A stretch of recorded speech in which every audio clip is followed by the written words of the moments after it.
house. So tapping and sounding the boards, moving whatever objects we can.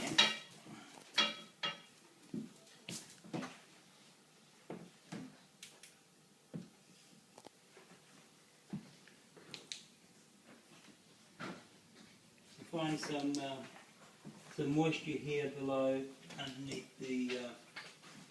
This is not connected. Where is it? Is this working? This sorry, this is working. There's some water, some moisture behind here that just to note, perhaps someone to have a look at that. Yeah, it's going to continue. Start with the covered areas. Open all of the covered areas. Again, tapping and sounding the boards, the backboards and the baseboards, always. And you can either do it with your hand or let's go over.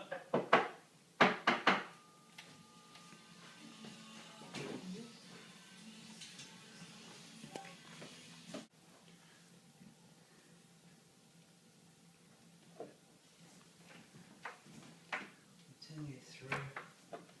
I can get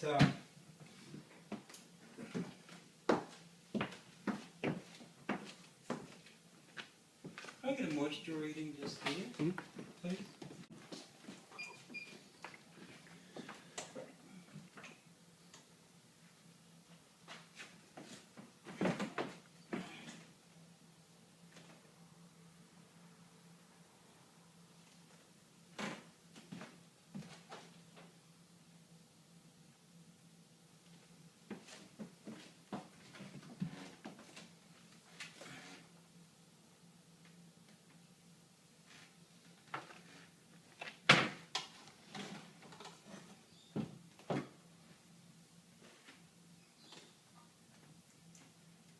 One of the most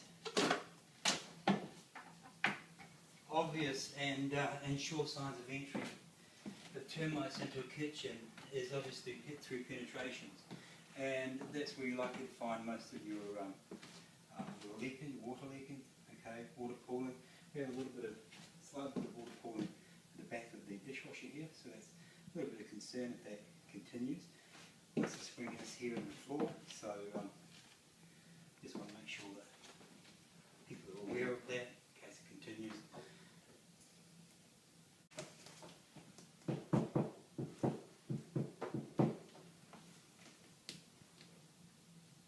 Now, I really do prefer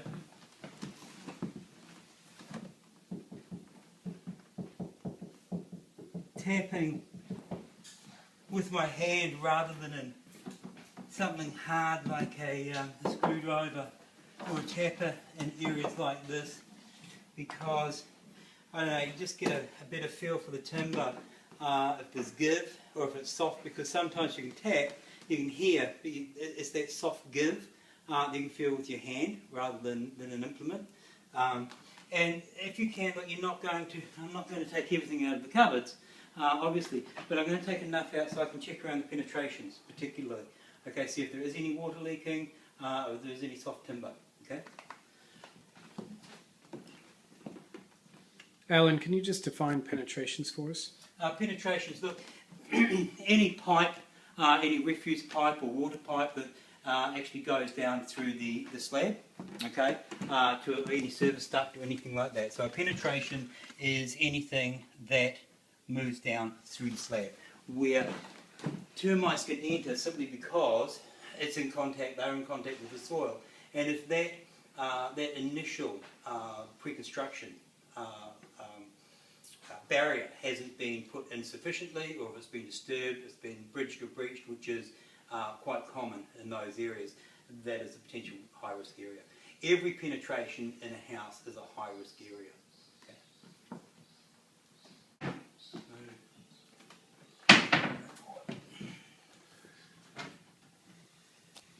But how much time you spend is, I guess, very much dependent on your access and what you might be discovering.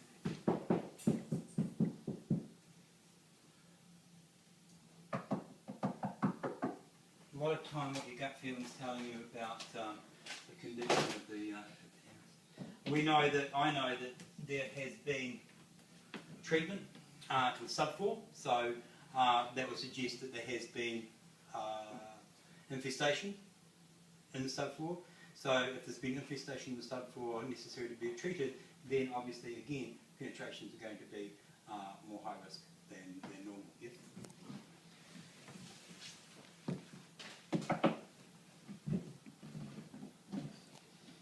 And here do have, I don't know if that's a little bit of moisture staining here, just behind the penetration. Looks dry, it looks reasonably old, but it is going down below the baseboard, and there could be more of a problem in there. It could be the cold water pipe or hot water pipe could have a very small tiny pinhole leak in the bottom, and it's actually coming up like rising down rather than coming out. So that would be something to look for when we get downstairs. If we can have a look subfloor up and see if that is a problem. Okay. When we come to drawers, I always like to check the drawers as much as I can. Pull them out as far as you can. Sometimes, if you can't, don't pull them right out, obviously. Can I have the, the donga? Thanks. Again, it's backboards and baseboards we need to check, yeah? So, I can't reach in there, so I'll use this time. It's the hidden areas. It's the areas that you don't...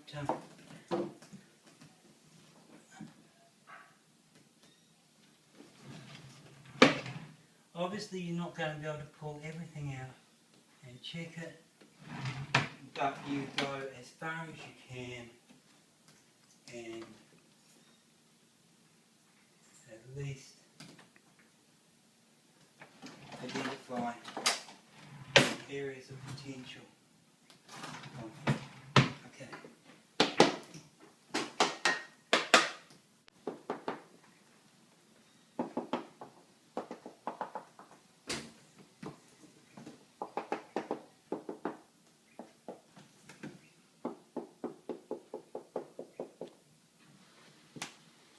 There's give in here. Now I don't know if that sound, I don't think that's any damage behind there. I think that's just give in that board. And sometimes that's a problem. You can't get give in you can get give in baseboards, you can get give in skirting, and you can mistake that for damage or activity. And conversely, you can find damage or have damage or activity and give it away as movement. Right? That's difficult. You listen to the sound with a donga. What does it sound like? You know, with your hand, there's a totally different sound, and you get a better idea of movement rather than activity behind the board. You know, so donga's great, but quite honestly, you know, your hand. Is much better.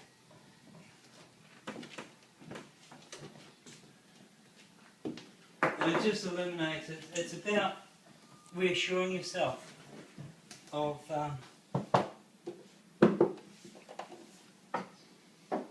anything that's suspect.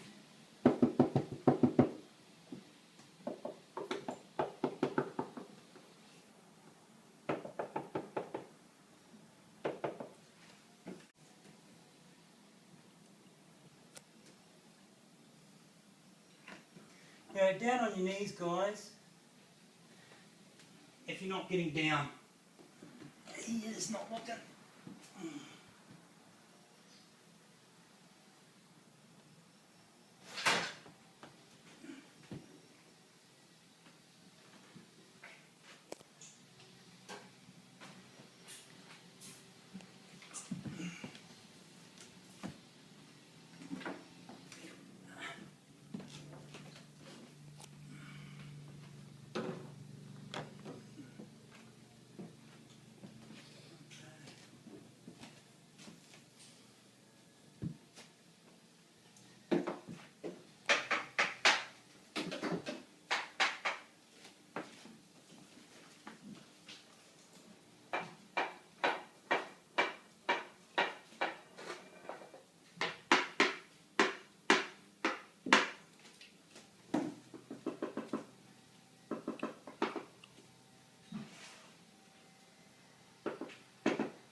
Yeah, again, a loose skirting. What is that? Is that hollow or is that movement? I believe it's movement. I see it moving. It's movement. Satisfy yourself before we move on. Don't just ignore it.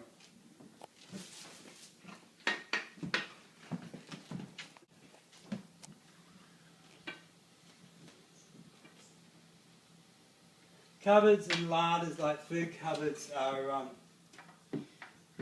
awkward places to inspect because they're generally so full of things that you can't obviously pull everything out of.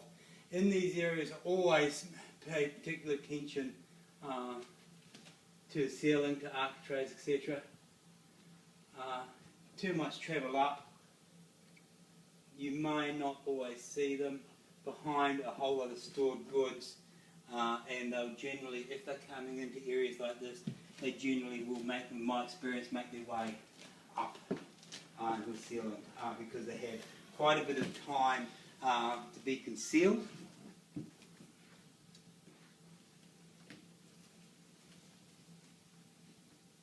And particularly when we've got shelves like this, we need to get as low as we can and have a good look underneath.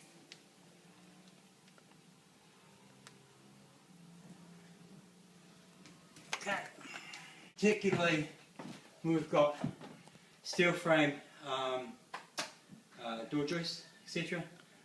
Because I eat too much, I ain't going to eat them, but they will move quite happily behind them. Okay, so again, it's like inside, internally. You want to look, shine your torch down the edges, up the edges as much as you can. Okay, just to make sure that nothing's tracking behind and the front. Because as I've said, we've come in here and we know that there's been extensive, or I believe, extensive treatment on the subfloor below us here. If termites are coming in and they are tracking, this is a good area for them to come in and to track.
Whenever you find a recess, have a look.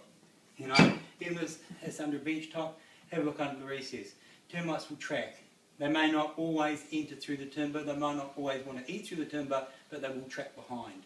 You know, anything that gives them security, okay, they'll track behind. And I have found many of these not in timber, but actually behind simple little cavities. You know, one of the rules of inspecting is never bypass a cavity. Yes, never give up inspecting a cavity, and it doesn't matter how big or small that cavity is. Inspect it because they could be hiding.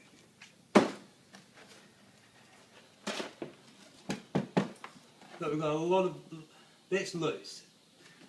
There's termites behind there, you'd hear it. That's a really classic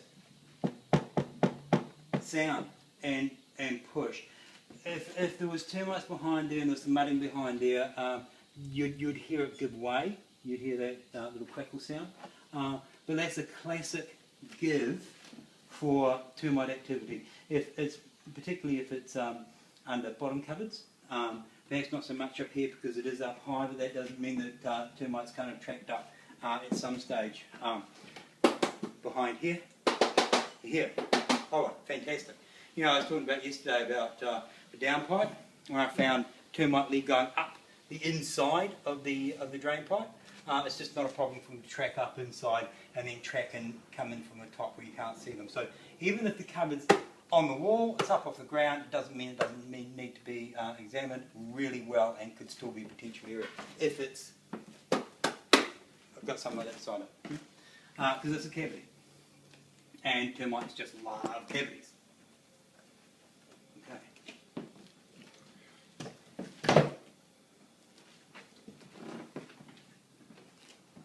So just check the ceiling.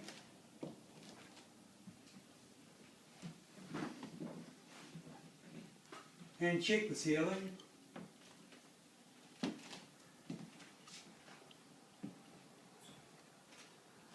Any blemishes, any marks that could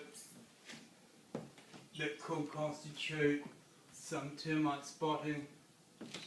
But how likely is it? Well, it's possible, and quite often the termites are tracking through a ceiling. They'll leave marks, or they'll leave inspection holes that prove to be activity. And here in the ceiling we have what? Around an old, I would say, disused. Yeah. And that looks like some excess moisture damage, yes? Yep.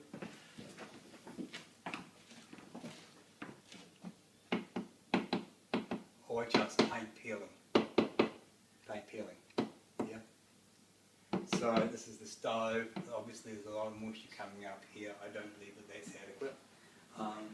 We're starting to get paint flaking away. I can't feel any give there at all, so I believe that's still sound. But this has the potential to start working away and creating conducive conditions. And I'd definitely report on that. Okay?